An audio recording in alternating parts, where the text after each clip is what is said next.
किस तरह इस फॉर्मूला को यूज करके हम लोग सेगमेंट का वैल्यूज निकाल रहे हैं, ठीक है, डायरेक्टली कर रहे हैं बाय यूजिंग द फॉर्मूला।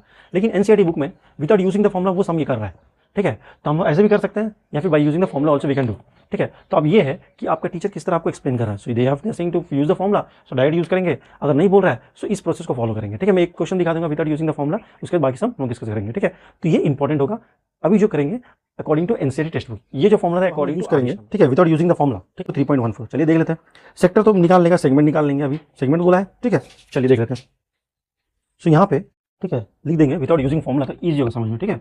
सो यहाँ पे हो गया विदाउट फॉर्मूला, ठीक है, विदाउट फॉर्मूला करना, ठीक है।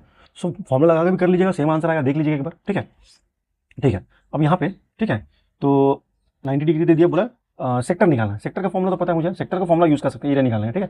तो ये पूरा सेक्टर है ना, ये वाला प्लस एरिया दोनों मिलाने से सेक्टर होता है, जबकि आर यहाँ पे दे दिया गया है, ठीक है। आर है आपका 10 सेंटीमीटर है, सेंटर में 90 दिया, तो एरिया पहले निकाल देंगे और सेक्टर निकालेंगे, ठीक है। एरिया ऑफ सेक्टर कैसे निकालेगा, so area is equal to theta by 360 into pi R square. ये तो फॉर्मूला यूज किया पहले, मैं वीडियो में बता दिया मैंने, 90 बाई 360 इंटू पाई, आर का वैल्यू आपका 10 इंटू 10 हो जाएगा, ठीक है। सो 1/4 इंटू पाई इंटू 10 इंटू 10 हो जाएगा, ठीक है। जब सॉल्व करेंगे आपका आएगा 78.5 आ जाएगा, ठीक है, ठीक है, 78.5 आएगा। सॉल्व कर लीजिएगा पाई का वैल्यू पुट करके, ठीक है। आइए अब मुझे क्या निकालना है, मुझे तो ये निकालना है। तो इस रेड पार्ट को निकालने के लिए हमने सेक्टर का फॉर्मूला यूज़ किया, उसमें ये भी इंक्लूड होगी। अब ये मुझे माइनस करना है, जो माइनस लिखा उसी को माइनस करना है। अब यहाँ पे क्या बोला, इसको जिसको माइनस करना है ये 90 है, ठीक है। अगर ये 90 है तो रेडियस मुझे कितना दे दिया सर, 10 दे दिया, 10 दे दिया।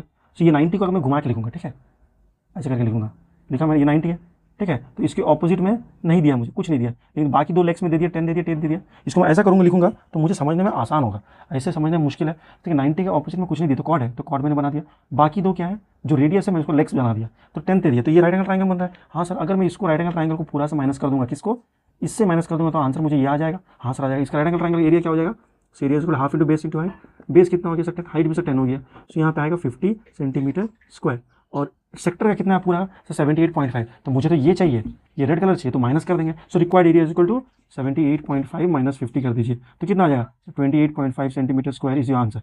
अब इसी को आप एक बार फॉर्मूला लगा के खींचेगा, ठीक है, डायरेक्ट फॉर्मूला में, तो देखिए आंसर आ रहा कि नहीं, और मुझे कमेंट करके बताइएगा whether you getting answer on yes या नो, ठीक है। चलिए आगे क्वेश्चन में देखते हैं। तो इसको ऐसा करना है according to without using formula, अगर बोल रहा है, अगर फॉर्मूला लगाना है तो फॉर्मूला लगा सकते हैं, ठीक है। एक बार आप करके देखिएगा और नीचे कमेंट कीजिए।